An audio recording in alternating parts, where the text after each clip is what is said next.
A very good evening and welcome to the news tonight, where we get you the day's top stories from India and across the world. I'm Tracy Shilchi and here are the headlines. Finance Minister Arvind Kejriwal appeals to the Congress for early passage of the GST bill, says Parliament should not send a message that it's an obstacle to reforms. On a day when the CBI carries out anti-corruption raid on its principal secretary, the Delhi Chief Minister Arvind Kejriwal alleges political vendetta.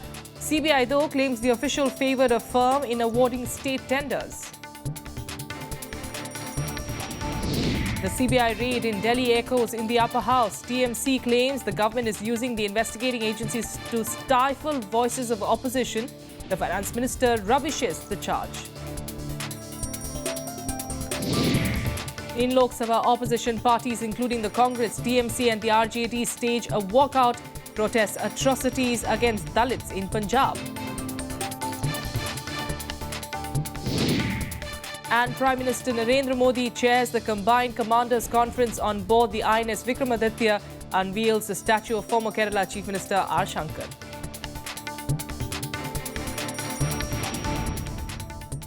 Now, with just over a week left for the winter session of Parliament, Finance Minister Arvind Kejriwal today made a fresh appeal to the Congress for its support in passing the GST bill.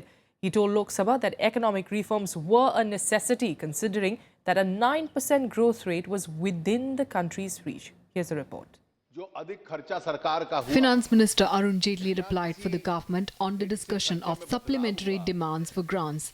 He said that economic reforms were important for the success of social welfare schemes, irrigation schemes, social security and development of infrastructure. He also battled for the early passage of the GST bill and urged the Congress party to think about the legacy it was leaving behind. Kejriwal said Parliament should not send a message that it is an obstacle to reforms. The world looks at us to shoulder global growth and not send a message that parliamentary democracy in India becomes an obstruction to a reform process. It has never happened since 1991. Not a single reform measure has eventually been stopped by India's parliament. And therefore, I would urge to the current leadership of the Congress party also that to look at this history and the legacy they want to leave behind, support these measures so that we are able to grow faster. Kejriwal also assured the House that the government was doing all in its power to stall the flow of black money. He also said that it will soon be mandatory to code the permanent account number for money transactions above 2 lakh rupees. With regard to some element of that if you deal in cash beyond a certain amount, a PAN number would be necessary. Very shortly we would be placing the notification that if you deal in cash more than 2 lakh rupees, a PAN number would be necessary. I'll be placing that notification very shortly before the House. Earlier, several MPs raised questions regarding price rise, fall of the rupee and help being given to farmers. Value of rupee has fallen to rupees 67.10. It is the lowest in 20 years. This is a bad sign that the economy is not doing as well as it should. Food inflation is very high and Maharashtra is going through one of its worst crises. And a lot of honorable ministers in Maharashtra are telling us that they cannot give us any money now. The money will only come in January. So if we wait for January to come, they were committing to money in October. In October, they said the funds hadn't come, became November. And the farmers' suicides are really going up. It's a very, very alarming situation. After the finance minister's reply, the appropriation bill 2015 was passed in Lok Sabha. Pranav Goswami's report for Rajya Sabha TV. Well, the government, of course, still hoping on that GST bill. But this is what, of course, hogged the news in the limelight today, signalling, in fact, a new chapter in the ongoing confrontation between the Delhi government and the centre. Delhi Chief Minister Arvind Kejriwal targeted the union government today over a CBI raid on his principal secretary. Kejriwal alleged that the raid was targeted solely against him. Holding the top leadership of the government responsible, he claimed that he will not be cowed down by such actions. मकसद उन ठेकों की जांच करने का नहीं, मकसद केजरीवाल है। राजेंद्र तो सिर्फ बहाना है, केजरीवाल निशाना है। सीबीआई आज मेरे दफ्तर में क्यों आई है, कौन सी फाइल ढूंढ रही है, ये मेरे को बताना अब जरूरी हो गया है। कौन सी फाइल ढूंढने के लिए आए हैं सीबीआई वाले? ये फाइल है डीडीसीए की फाइल। जिसके अंदर अरुण जेटली फंस रहे हैं। अरुण जेटली पिछले कई सालों से प्रेसिडेंट है डीडीसीए के, और डीडीसीए के अंदर जितना भ्रष्टाचार हुआ है अरुण जेटली के रहते हुए, उसकी मैंने जांच कमेटी बिठाई थी, उसकी रिपोर्ट आ गई है और उसके ऊपर अब कमीशन ऑफ इंक्वायरी बैठने वाला था, जिसकी फाइल मेरे दफ्तर के अंदर है। मैं आपको बता दूं मोदी जी, आपने दूसरों को तो डरा दिया सीबीआई से, केजरीवाल नहीं डरने वाला। आपको पता नहीं है मैं किस मिट्टी का बनाऊं। Well, earlier the CBI raided the office of the official of the Delhi government, and that became the focal point of the fresh confrontation between the Delhi government and the centre. As you can see, Arvind Kejriwal, they're accusing the centre of misusing the CBI against its opponents. The centre, however, denied the allegation, saying that it had nothing to do with the raids. Another day, another confrontation. The Delhi government and the centre are at loggerheads once again following CBI raids at the Delhi secretariat. The CBI carried out the raid on Kejriwal's principal secretary, Rajendra Kumar, for allegedly favouring a particular firm in bagging state tenders. The CM alleges that his office was also raided, a charge denied by both the CBI and the union government. Reports from certain quarters regarding search at the office of Chief Minister Delhi are completely baseless. CBI emphatically denies having searched the office of Chief Minister Delhi. False propaganda should not be used to impede our investigation. CBI has not raided the office of the Delhi Chief Minister. 2. The CBI has conducted raids at 14 places today. These relate to cases of alleged corruption for a period much before Mr. Kejriwal became the Chief Minister. So the cases don't even relate to the tenure of Mr. Kejriwal. So neither his office has been raided, nor does the subject matter of investigation relate to him. CM office के उस कमरे में जिसमें chief minister की सारी फाइलें रखी जाती हैं, उस कमरे को आज सुबह सीज कर दिया गया। कोर्ट में जितने एफिडेविट फाइल होने थे, जितनी आज फाइलें साइन होनी थी, जितनी कल फाइलें साइन हुई, सारी की सारी सीबीआई ने अपने कब्जे में लेके खंगालना शुरू किया था। ये सीएम के दफ्तर पर रेड थी। मैं आपके सामने कैटेगरिकली कहना चाहता हूं कि राजेंद्र कुमार जी तो एक बहाना है, असली निशाना चीफ मिनिस्टर अरविंद केजरीवाल को बनाया जा रहा है। The matter did not end there. Arvind Kejriwal countered the claim in a series of tweets, in them calling the Prime Minister a coward and a psychopath, and that the Finance Minister had lied in Parliament. Bharat के इतिहास में ऐसा नहीं हुआ, और नरेंद्र मोदी जी जिस कदमों पे चल रहे हैं, दिल्ली की जनता, देश की जनता देख रही है, और उनका भी वही हाल होगा। जो कांग्रेस ने जिस प्रकार से सीबीआई को मिसयूज करा था, नरेंद्र मोदी जी भी उस प्रकार मिसयूज कर रहे हैं। The CBI has done after proper search warrant issued by the competent court. The use of the expression coward for our popular Prime Minister Shri Narendra Modi by Mr. Arvind Kejriwal is totally uncalled for, unwarranted, shameful and condemnable. In the Delhi Secretariat, Rajendra Kumar's office is situated on the same floor as the Chief Minister's. After the raid, the CBI sealed the entire floor, which saw the AAP launching a no-holds-barred attack on the centre and the CBI. With inputs from Pranav Goswami and Anu Diwan, Bureau Report for Rajya Sabha TV. And this issue echoed in Rajya Sabha as well. The opposition cornered the government inside the upper house of parliament. The TMC, in fact, alleging that the government was using the premier investigating agency to stifle the voices of all the opposition. Speaking for the government, though, the finance minister rubbished the claims and clarified that the raid was in relation to a case of corruption against an officer of the Delhi government. He says Giving voice to the Aam Aadmi Party inside Rajya Sabha, TMC MP Nadimul Haq raised the issue of CBI raids at the office of Principal Secretary to the Delhi Chief Minister. TMC leader Derek O'Brien alleged that the CBI Act hints at a state of undeclared emergency in the country.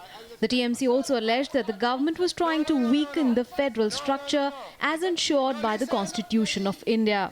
there has been a raid this morning within the precincts of the CMO.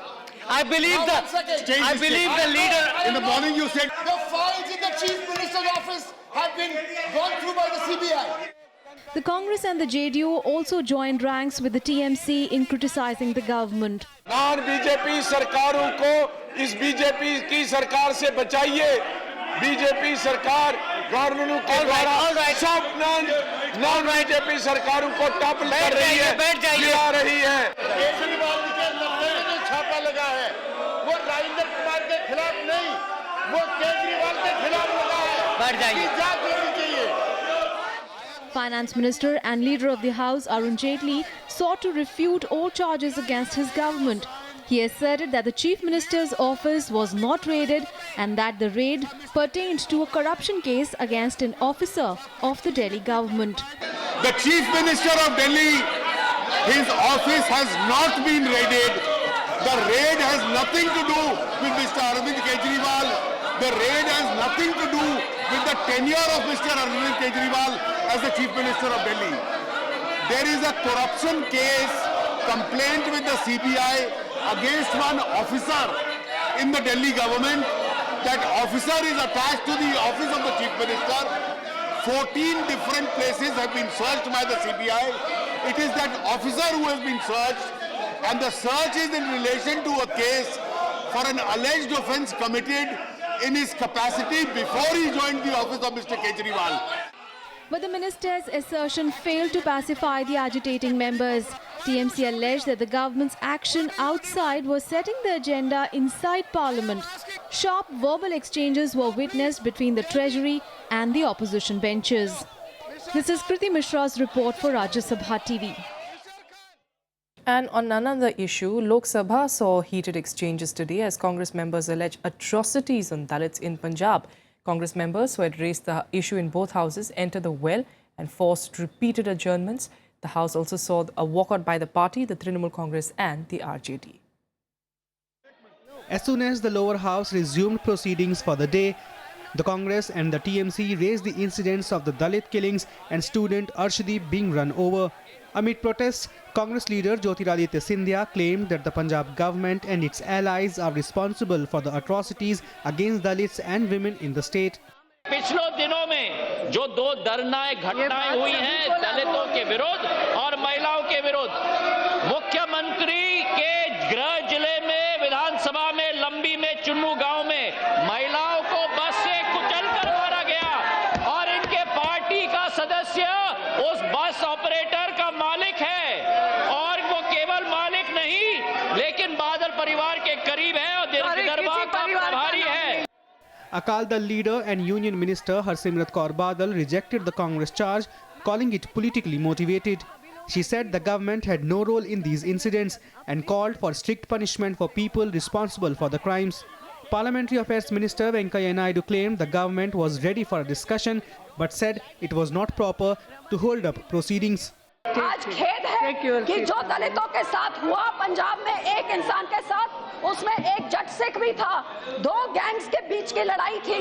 दोनों gangs में दलित और सिख दोनों थे. आपस में इनकी लड़ाई हुई और ये बुरा हादसा हुआ. सरकार ने इमीडिएटली गिरफ्तारी करी. एक आदमी को राजस्थान से पकड़ा. आज गैंग लीडर को भी पकड़ लिया. सारे बिहाइंड बाज हैं. बाकी जो नेम किए गए वो सारे पकड़े जाएंगे. हम शुरू से कह रहे हैं सरकार सभी विषयों के बारे में चर्चा करने के तैयार है. गृह मंत्री में बैठे मगर एक घंटा हंगामा किया. हमारा चुने हुए पंजाब सरकार को बदनाम करने के लिए नारा दिया और अभी भाषण करना चाहते. अभी वो झूठा आरोप करना और बाद में भाषण देना और हंगामा करना दोनों ऐसा नहीं चलेगा ma'am. Calling it a state-related subject, Speaker Sumitra Mahajan refused to allow the issue into the House proceedings. Registering the protest, the Congress and the TMC staged a walkout. The incidents the members were referring to took place in Punjab late last week. 12-year-old student Arshdeep was run over by a bus while in Abohar Tehsil, a group of assailants cut off the hands and feet of two Dalit men. The Congress, TMC and other parties have staged walkouts over a number of issues in the current winter session. On Monday, they protested against an invitation to the Kerala Chief Minister being withdrawn from an event attended by the Prime Minister. Pranav Goswami's report for Rajya Sabha TV. Meanwhile, the BJP has issued a whip to all its MPs to be present in both houses of parliament for the remaining days of the winter session. And the decision was taken at the party's parliamentary board meeting in the morning and comes in the backdrop of repeated disruptions inside parliament. The GST bill was supposed to be tabled during the winter session, but continuous uproar has so far blocked the passage of the bill. The GST is listed for discussion and passage in Rajya Sabha, where the NDA does not have a majority. And as a constitutional amendment bill, it needs the support of 2/3 of the House. संसद का जो सत्र अभी चल रहा है उसमें जिस तरह की दोनों सदनों में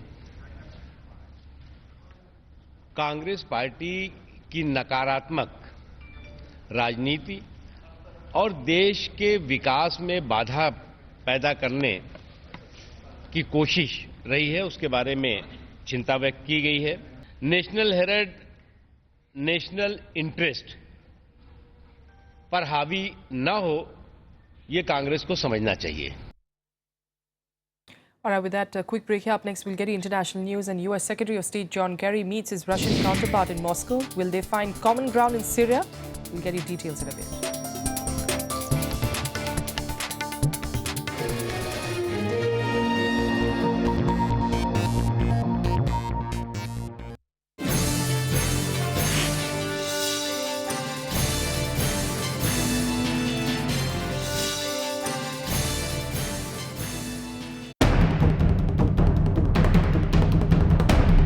WTO talks in Nairobi. A world divided over trade. Is an agreement possible? Will nations abandon the Doha agenda? Watch the big picture at 9:30 p.m. on Rajya Sabha television.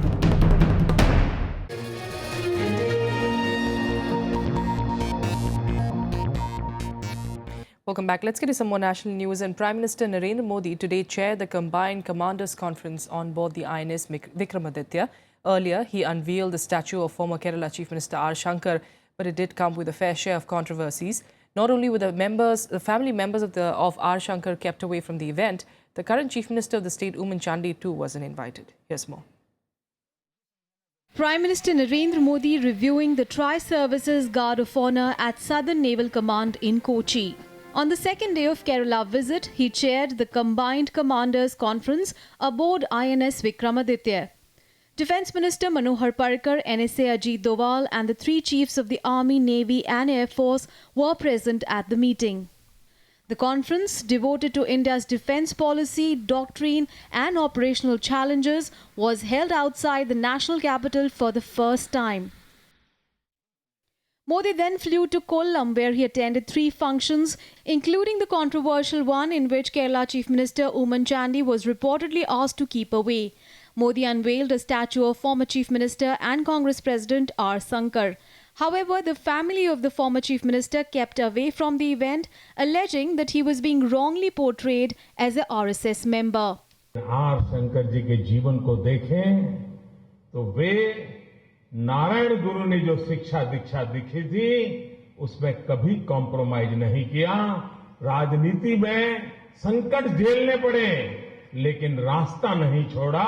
मैं ऐसे महापुरुष को प्रणाम करता हूं। There was an article in the lead paper of BJP at Kerala yesterday stating that Sri R. Shankar was one of the old RSS Sankecha Parivar or whatever they called it. See, he never had any idea to be with RSS any time at his lifetime. He was a Gandhian. Before leaving for Delhi, Prime Minister Modi held discussions with the Chief Minister and his cabinet colleagues at Thiruvananthapuram. This is Modi's first visit to the state after becoming the Prime Minister. On Monday, Modi said people of Kerala had realized the need for a third force, a BJP-led alliance that will be free of corruption. Assembly elections in Kerala are due in 2016. Bureau Report, Rajya Sabha TV. The Supreme Court is mulling hiking the environment compensation charge in a bid to check the high pollution levels in the National Capital Region. Reports suggest that the Apex Court is planning to double the charge on commercial vehicles entering Delhi. This will be in addition to the toll tax. The increased charge is likely to be around 1,400 rupees, earlier fixed at 700 rupees for light-duty vehicles. The environment compensation charge was imposed on commercial vehicles entering Delhi from the 1st of November for 4 months on a trial basis. Meanwhile, the top court also agreed to ban the registration of diesel cars over 2000 cc. The court said this while hearing petitions seeking a complete ban on diesel cars in Delhi. The Supreme Court also observed that rich people can't go around in SUVs polluting the environment, quote unquote. The final order will come on Wednesday. With that, let's take a look at other national news updates in Nationwide. BJP MPs will contribute 10,000 rupees each towards Chennai flood relief measures. Union Minister Mukhtar Abbas Naqvi said the Chief Minister's relief fund has so far received 96.53 crores from various companies and individuals for the relief in Tamil Nadu. Newly appointed Chief Justice of India, T.S. Thakur, mooted a vacation bench in Supreme Court in the 15-day winter break to hear urgent cases. It will also look into the requests for consideration. At least 15 passengers were killed and 25 others injured when a bus fell into a river from a bridge in Hoshangabad district of Madhya Pradesh. The bus was crossing a river bridge when the incident took place. Rescue operations were underway and so far 15 bodies have been recovered. All right, on to international news. And U.S. Secretary of State John Kerry is in Moscow to hold talks with top Russian leaders on Syria and the Ukraine crisis. His visit comes just a day after world leaders met in Paris to discuss Syria ahead of a possible third round of talks in New York. The U.S. and the West want Syrian President Bashar al-Assad out, but Moscow remains adamant that that is for the people of Syria to decide. Here's more.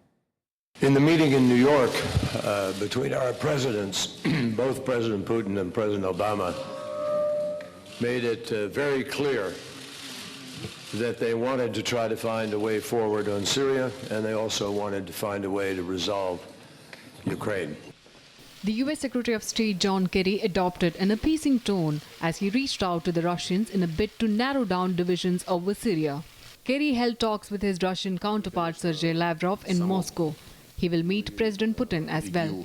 The focus of the talks are the planned January 1st ceasefire in Syria and Russia's continued bombing of Syrian opposition forces, including some backed by Washington and its allies. Ahead of the talks, however, Russia was on the offensive as it attacked the U.S. policy on Syria, accusing Washington of dividing terrorists into good and bad.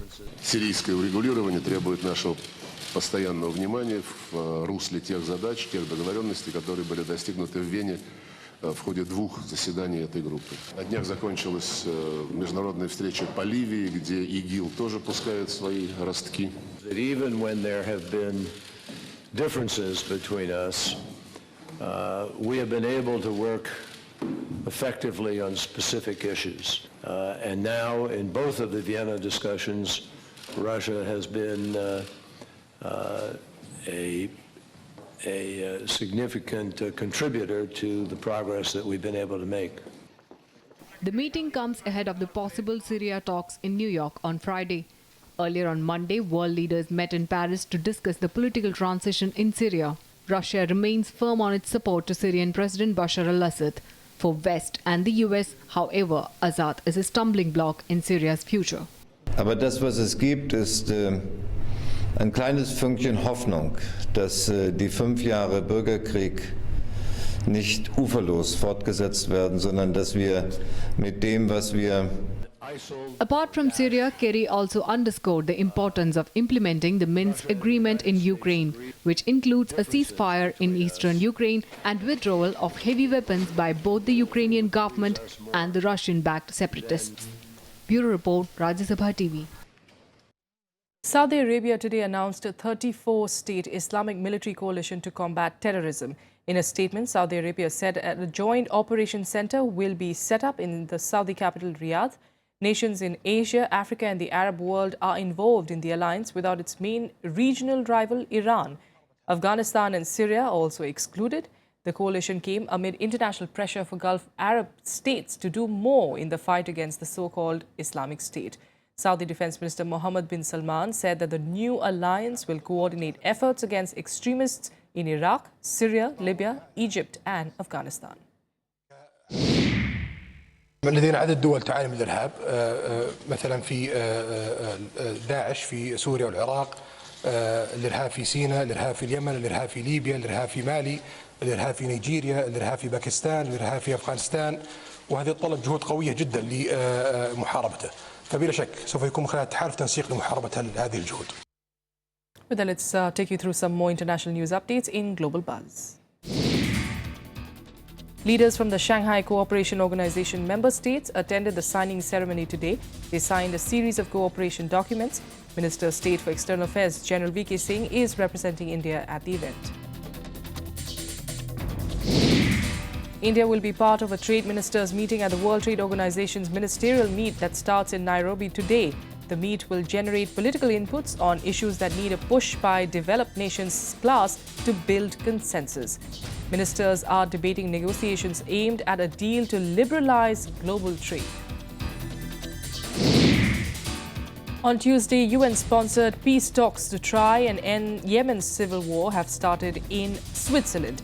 Delegates from the Saudi-backed Yemeni government in exile and representatives of the rebel groups will meet at a secret location for discussions.